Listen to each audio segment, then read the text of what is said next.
Assalamualaikum warahmatullahi wabarakatuh. Apa kabar para rebahaners pecinta stories dimanapun Anda berada? Welcome back to Topan Asfi Channel. Channel yang selalu menghibur dan dapat menambah wawasan antum sekalian seputar sejarah, kisah nyata, dan legenda. Guys, kita sudah tiba di tahun 2024. Semoga di tahun ini kesuksesan dan karir meningkat dan tercapai segala yang dicita-citakan. Amin. Guys, pada kesempatan kali ini kita akan membahas seorang penguasa Mesir kuno yang sangat ikonik. Beliau adalah seorang ratu yang eksotis guys.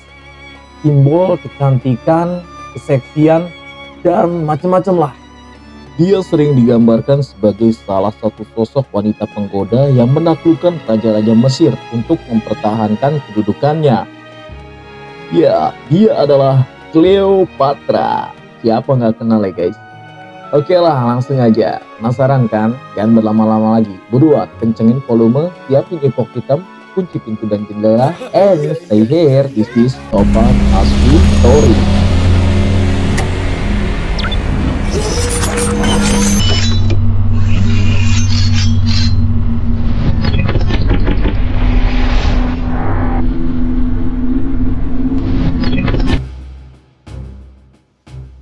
Sejarah Mesir kuno menyimpan banyak hal menarik. Salah satunya adalah kisah Cleopatra, ratu Mesir ikonik yang namanya sendiri membangkitkan citra kecantikan, kecerdasan, dan intrik yang tak tertandingi. Dia telah menjadi subjek interpretasi yang tak terhitung jumlahnya sepanjang sejarah. Tapi siapa Cleopatra sebenarnya? Dan mengapa orang-orang sangat tidak setuju tentang siapa dia sebenarnya? Jadi ada banyak kontroversi ya guys yang menjelaskan tentang Cleopatra ini. Oke, lanjut. Cleopatra ke-7 Filopator, lahir 69 sebelum Masehi sampai 30 sebelum Masehi, adalah firaun aktif terakhir di sejarah Mesir kuno dan anggota dinasti Ptolemeus, sebuah keluarga keturunan Makedonia yang memerintah Mesir setelah kematian Alexander Agung. Lahir di Alexandria, Cleopatra adalah seorang penguasa berpendidikan tinggi dan cerdas, terampil dalam diplomasi, politik, dan bahasa. Cleopatra awalnya berbagi tahta dengan adik laki-lakinya, Ptolemeus ke-13, yang dinikahinya sesuai adat Mesir. Namun perebutan kekuasaan antara saudara kandung tersebut mengakibatkan Cleopatra terpaksa diasingkan. Pada tahun 48 sebelum Masehi, dia mencari dukungan dari Julius Caesar, seorang jenderal Romawi yang kuat, untuk mendapatkan kembali tahtanya.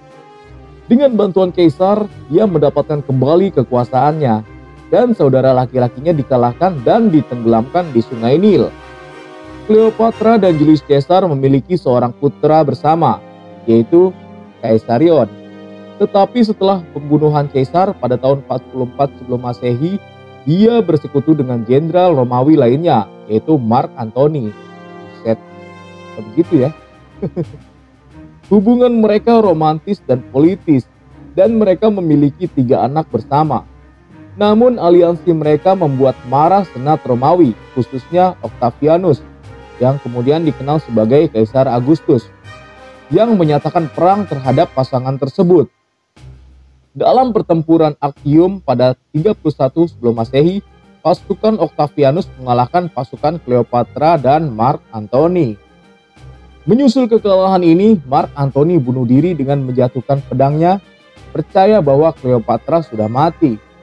Cleopatra pada gilirannya mengambil nyawanya sendiri dengan diduga membiarkan ular berbisa menggigitnya. Kematian Cleopatra menandai berakhirnya dinasti Ptolemeus dan awal kekuasaan Romawi di Mesir.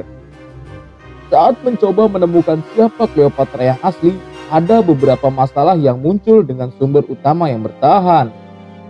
Masalah-masalah ini membuatnya sulit untuk melukiskan gambaran yang akurat dan tidak memihak tentang kehidupan dan karakternya. Ada sangat sedikit sumber premier yang bertahan dari zaman Cleopatra sendiri yang memberikan informasi langsung tentang kehidupan dan pemerintahannya. Banyak catatan kontemporer yang telah hilang, hanya menyisakan fragmen, kutipan, dan referensi dalam karya-karya selanjutnya. Kelangkaan sumber ini membatasi pemahaman kita tentang perspektif dan pengalaman Cleopatra. Kisahnya juga banyak ditulis oleh para sejarawan Romawi dan musuh-musuhnya yang hidup beberapa dekade setelah kematiannya. Kisah-kisah ini seperti yang dibuat oleh Plutarch, Cassius Dio, dan Suetonius sering menggambarkan Cleopatra secara negatif, menekankan kualitasnya yang menggoda dan manipulatif untuk melayani agenda politik mereka sendiri. Akibatnya, sumber-sumber tersebut cenderung menyajikan pandangan sepihak dan bias tentang karakternya. Masalah-masalah dengan sumber-sumber utama yang bertahan ini membuat sulit untuk membuat potret yang definitif dan tidak memihak dari Cleopatra yang asli. Cleopatra pertama kali masuk catatan sejarah melalui karya-karya penulis Romawi seperti Plutarch, Cassius Dio, dan Appian. Kisah-kisah ini ditulis setidaknya 1 abad setelah kematiannya dan terutama berfungsi untuk mengabadikan propaganda Romawi. Sosok wanita penggoda. Guys, kebayang gak sih lo sosok Cleopatra? Ratu penggoda para raja-raja, jenderal-jenderal perang Romawi kuno. Wih, kalau hidup aja sampai masa sekarang, kayaknya masih belum ada tuh yang bisa menyaingi outfitnya yang kayaknya bikin lemes ya. Oke, lanjut guys. Cleopatra digambarkan sebagai penggoda eksotis yang licik yang memanipulasi pria Romawi yang kuat seperti Julius Caesar dan Mark Antony untuk keuntungan politiknya sendiri. Penggambaran ini berfungsi untuk membenarkan penaklukan Roma atas Mesir dan menggambarkan Cleopatra sebagai antitesis dari kebijakan Romawi. Ratu Mesir yang tragis. Penggambaran Cleopatra sebagai pahlawan wanita yang tragis menjadi terkenal selama Renaissance, khususnya dalam sastra dan drama. Representasi ini menyoroti sifatnya yang penuh gairah, hubungannya dengan Julius Caesar dan Mark Antony, dan kejatuhannya yang terakhir, menjadikannya sebagai sosok yang kompleks dan menarik secara emosional. Drama William Shakespeare, Antony and Cleopatra mungkin adalah contoh Cleopatra yang paling terkenal dan berpengaruh sebagai pahlawan wanita yang tragis. Dalam drama tersebut, Cleopatra digambarkan sebagai wanita dengan pesona, kecantikan, dan kecerdasan yang luar biasa. Hubungan cintanya yang penuh gairah dengan Mark Antony, seorang jenderal Romawi terkemuka, pada akhirnya menyebabkan kehancuran mereka berdua. Cleopatra karya Shakespeare adalah karakter multidimensi yang menampilkan berbagai macam emosi, mulai dari kebanggaan dan ambisi yang kuat hingga kerentanan dan keputusasaan. Drama tersebut menunjukkan cintanya pada Antony sebagai kekuatan dan destruktif, dengan hubungan mereka yang pada akhirnya memakan mereka dan menyebabkan kehancuran politik dan pribadi mereka. Sebagai sosok yang tragis, Cleopatra adalah karakter yang menginspirasi kekaguman dan rasa kasihan, membangkitkan simpati penonton terlepas dari kekurangannya. Dengan berfokus pada hasratnya, urusan cintanya, dan konsekuensi dari tindakannya, penggambaran ini menampilkan Cleopatra sebagai sosok yang dapat diterima dan simpatik, memungkinkannya untuk melampaui konteks sejarahnya dan menjadi simbol tragedi dan cinta yang abadi. Nah guys, yang gue tahu ini Mark Antony merupakan cinta terakhirnya Cleopatra. Dia tuh sangat sayang banget, padahal dia udah nikah berkali-kali sama raja-raja dan juga jenderal Romawi yang berkuasa pada saat itu ya. Sosok penguasa hebat. Beberapa interpretasi modern berfokus pada kecerdasan politik Cleopatra dan perannya sebagai penguasa yang cakap. Penafsiran ini telah mendapatkan daya tarik dalam beberapa tahun terakhir karena para sejarawan dan penulis telah berusaha untuk mengevaluasi kembali warisan Cleopatra di luar hubungan asmaranya dan perannya sebagai seorang penggoda. Versi ini berfokus pada Cleopatra sebagai wanita berpendidikan tinggi, fasih dalam matematika, astronomi, kedokteran, dan berbagai bahasa. Dia dikenal berbicara bahasa Yunani, Mesir, dan beberapa bahasa lainnya, menjadikannya komunikator yang efektif dengan rakyatnya dan diplomat asing.